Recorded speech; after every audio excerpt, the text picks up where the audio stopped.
श्रीमान् वेङ्कटनाथार्यः कवितार्किककेसरी वेदान्ताचार्यवर्यो मे सन्निधत्तां सदा हृदि ज्ञानानन्दमयं देवं निर्मलस्फटिकाकृतिम् आधारं सर्वविद्यानां हयग्रीवमुपास्महे। श्रीरङ्गनाथस्तोत्रम्।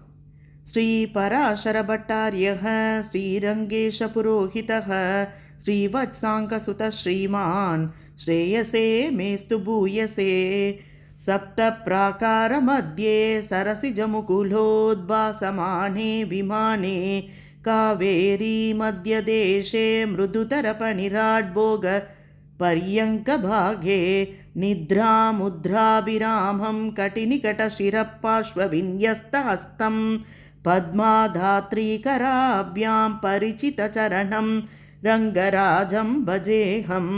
सप्तप्राकारमध्ये सरसिजमुकुलोद्भासमाने विमाने कावेरी मध्यदेशे मृदुतरपनिराड्भोगपर्यङ्कभागे निद्रामुद्राभिरामं कटिनिकटशिरपार्श्वविन्यस्तहस्तं पद्माधात्रीकराभ्यां परिचितचरणं रङ्गराजं भजेऽहं। कस्तूरीकलितोर्ध्वपुण्ड्रतिलकं कर्णान्तलोलेक्षणं मुग्धस्मेरमनोहराधरदलं मुक्ताकिरीटोज्ज्वलं पश्यन्मानसपश्यतो हररुचः पर्यायपङ्केरुहं। श्रीरङ्गाधिपते कदानुवदनं सेवेय भूयोऽप्यहं। कदाहं कावेरीतटपरिसरे रङ्गनगरे शयानं भोगीन्द्रे शतमकमणिश्यामलरुचिम् उपासीनक्रोशन् मधुमतननारायण हरे मुरारे गोविन्द्येत्यनिशमनुनेष्यामि दिवसान्। कदाहं कावेरी विमलसलिले वीतकलुषो भवेयं तत्तीरे श्रममुषिवसेयं गणवने।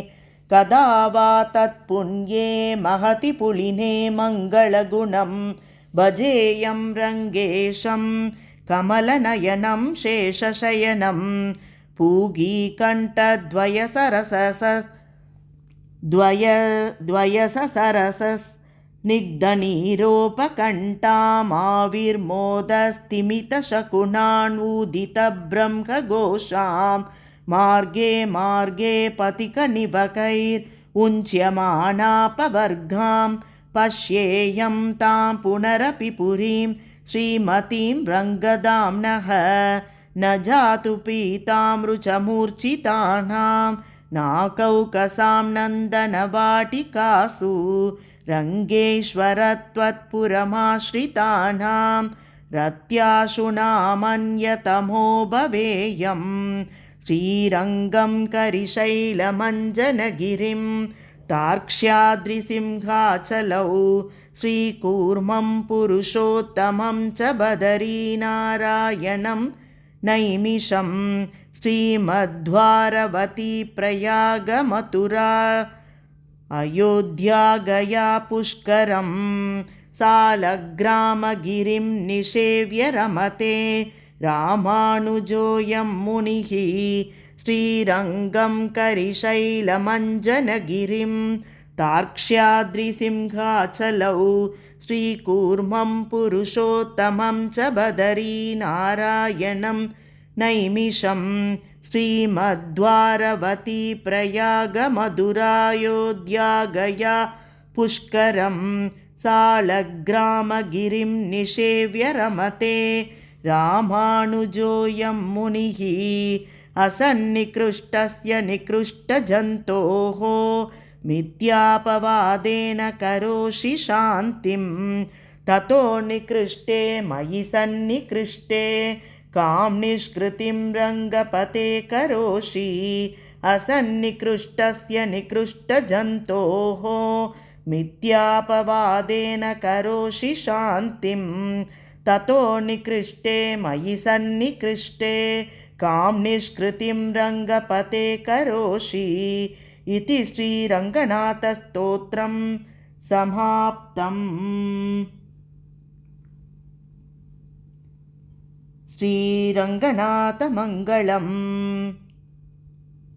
मङ्गलं रङ्गनाथाय मम नाथाय मङ्गलं, मङ्गलं लोकनाथाय लक्ष्मीनाथाय मङ्गलं, मङ्गलं रङ्गनाथाय मम नाथाय मङ्गलं, मङ्गलं लोकनाथाय लक्ष्मीनाथाय मङ्गलं।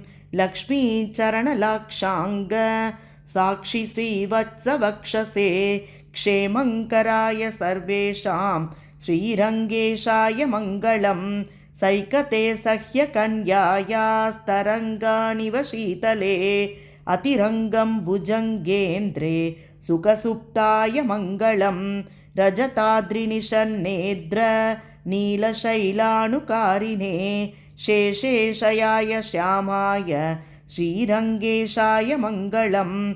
बाहुमेकं प्रसार्यान्यम् उपधायाति पन्नगं, निद्राणाय जगत्रक्षा जागरूकाय मङ्गलं।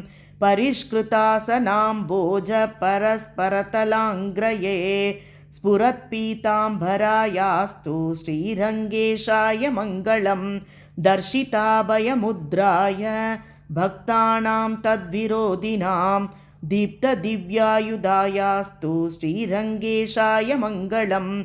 सुस्मिताय सुनासाय सुदृशे सुन्दरभ्रुवे सुललाटकिरीटाय श्रीरङ्गेशाय मङ्गलं। तरङ्गितदयैर्विश्वम् अपाङ्गैरभिषिञ्चते सम्राजे सर्वलोकानां श्रीरङ्गेशाय मङ्गलं। इक्ष्वाकोर्विधिलब्धाय विभीषणकृते पुनः विश्राणिताय रामेण श्रीरङ्गेशाय मङ्गलं। ज्ञानसिद्धाञ्जनेनास्मद्देशिकैर्दर्शिताय मे नित्ये नित्यपूर्णाय श्रीरङ्गेशाय मङ्गलं। ज्ञानसिद्धाञ्जनेनास्मद्देशिकैर्दर्शिताय मे नित्ये नित्यपूर्णाय श्रीरङ्गेशाय मङ्गलं। मङ्गलाशासनपरैर्मदाचार्यपुरोगमैः सर्वैश्च पूर्वैराचार्यैः सत्कृतायास्तु मङ्गलं। मङ्गलाशासनपरैर्मदाचार्यपुरोगमैः सर्वैश्च पूर्वैराचार्यैः सत्कृतायास्तु मङ्गलं। श्रीरङ्गनाथमङ्गलं समाप्तम्। कवितार्किकसिंहाय कल्याणगुणशालिने श्रीमते वेङ्कटेशाय वेदान्तगुरवे नमः। श्रीमते निगमान्तमहादेशिकाय नमः। अस्मद्गुरुभ्यो नमः।